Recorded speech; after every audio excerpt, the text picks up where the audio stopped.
mais paciência, ela me trouxe cultura, conhecimento e uma sensibilidade maior para lidar com o ser humano, não só com as crianças, com o ser humano de uma forma geral. É algo que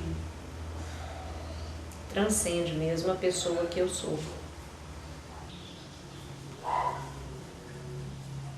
Eu acho que ela é uma velha muito sapeca, sabe? Ela é uma velha bem carinhosa, bem colo de mãe, tranquila, que tem um tempo maior, assim, porque hoje a gente tem uma correria muito grande no dia a dia, né? E a vovó Cachimbó, ela passa essa ideia de que ela tem o tempo para olhar no olho, para contar história, né, para lentidão, mas ao mesmo tempo ela é muito menina, porque ela brinca de roda com as crianças, ela ela usa determinadas linguagens, né, que são de uma pessoa mais atualizada. Então ela é uma vovó arteira que entra nesse universo infantil e transita muito bem no meio dele.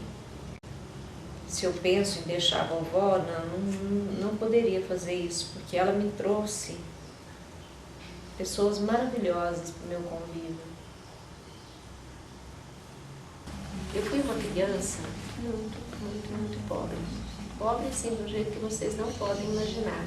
Pobre de ter só um barraquinho de papelão para morar. Deixa eu ver se essa madeira aqui.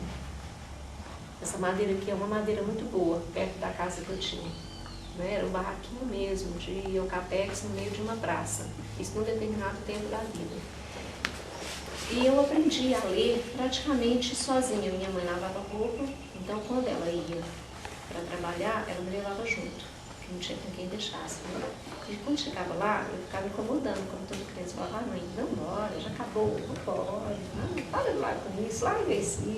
Aí as patroas traziam tanto de gibi, de livro, de revista, e falavam, toma menina, vai olhando. E eu ficava olhando aquilo. A minha mãe, ela é semi-analfabeta, ela sabe assinar o nome, não sabe ler nem escrever corretamente. Então eu perguntava, o que é que está escrito aqui? E ela falava, inventa. Aí eu inventando. Mas eu tinha uma colega mais velha que eu, que tinha uns 12 anos, isso eu devia ter uns 5, e ela dava aulinha, juntava aquela meninada e ela era professora. Tanto que hoje ela é professora, acho que ela até é diretora já, aposentada.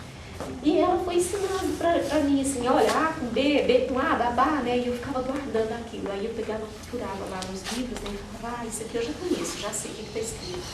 Quando eu entrei na escola, eu já estava sabendo ler um pouco. Então, aprendi e eu sempre gostei muito de ler. Eu sempre gostei muito de ler. Foi o que, de uma certa forma, me tirou de um caminho bem perigoso. Foi a leitura. Comecei a ler muito cedo e através da leitura eu descobri que há muitas outras possibilidades, há muitos outros mundos, outras formas de se viver. Eu sempre admirei muito os escritores, sabe? Acho que uma das primeiras profissões que eu quis ter foi escrever, porque eles tinham uma possibilidade de criar seres que eu sabia que estão aí pela vida, mas eles descreviam sentimentos, momentos, situações que eu pensava, nossa, que fantástico, como que a pessoa pode ter essa percepção e repassar isso depois. Sempre foi muito rico para mim o livro. E uma forma de repassar isso é contando essas histórias, né? Eu lia tudo o que me caía pela mão. Eu era uma criança que eu andava na rua catando papel para ler. Eu tinha uma tia que ela pôs um apelido horroroso em mim por conta disso. Acho que todo artista enfrenta situações boas e ruins no percurso. Teve uma vez eu fui para o Teatro Grande Otelo. Falar nisso, vamos ao Teatro Grande Otelo? Então, eu fui ao Teatro Grande Otelo para fazer uma apresentação lotado de crianças, era o projeto da Secretaria de Cultura, e eu comecei a contar histórias. E na segunda história as crianças já estavam pulando de uma cadeira para outra, jogando saquinho de pipoca no palco. E eu, nossa, não sabia como parar aquilo. Então nesse dia me deu uma vontade de largar tudo, de desistir, porque eu falei, opa, não é por aí não, o caminho não é esse. Mas aí as pessoas com quem eu trabalhava, que estavam à minha volta, falaram, não, fica tranquilo, você só tem que se preparar melhor. E eu lembro que nessa época eu parei por 2 meses, tudo que eu estava fazendo, fui repensar.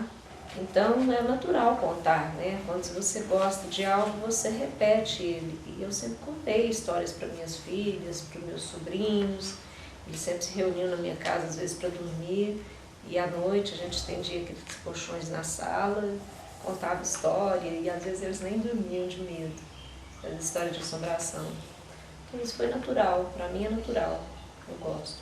E é uma cena muito forte na minha memória que aconteceu no Hospital das Clínicas. Eu creio que há uns 16, 18 anos atrás, quando me chamaram. Eu sempre ia lá, na verdade, num projeto de voluntariado, contando histórias. E uma vez eu fui até a UTI, onde havia uma garota que estava se recuperando de um acidente, mas ela estava em coma. E quando eu cheguei, tinha uma fisioterapeuta fazendo uma massagem nas costas dela e ela estava bem com as mãos crispadas, assim, bem endurecida. Essa garota havia perdido os pais, era uma garota de uns 10 anos, mais ou menos. E eu me lembro que quando cheguei eu fiquei assim, sem ação, porque eu não sabia como se podia, para que ia servir contar a história para uma criança em coma. Eu me senti meio que intrusa ali. Mas eles disseram que eu podia contar. E aí eu fui contando a história da Bela Adormecida e à medida que eu fui contando, a menina foi relaxando as mãos e a fisioterapeuta ia me incentivando para contar.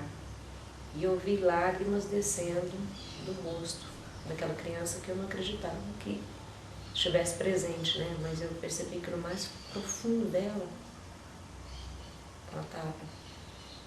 E assim, contar a história da Bela Adormecida, para mim era a única história que cabia ali, né? Então esse foi um momento muito emocionante. Eu ainda, olha só como que a vovó, ela vai envelhecendo junto comigo, ó. Porque eu era uma vovozinha jovem, de cabelos pretos, magrinha. E já era vovó Cachimbó. Mas a gente se mistura muito também, porque ela tem muito de mim. Ela tem muito de mim. E eu, cada vez mais, vou chegando perto dela. Quando eu criei a vovó Cachimbó, eu pensei isso. Eu pensei, jogada esperta, hein? Eu vou criar uma personagem que quanto mais velha eu ficar, mais firme, mais presente ela vai estar. E é real, porque eu podia ter criado uma palhacinha, qualquer outra coisa, mas uma vovozinha, só o tempo para ajudar ela a ficar melhor. Eu fiz uma pergunta aí, não sei se foi bem isso, mas é tipo assim, se eu sei quem é uma, quem é outra, né? Teve uma época que eu misturei as duas.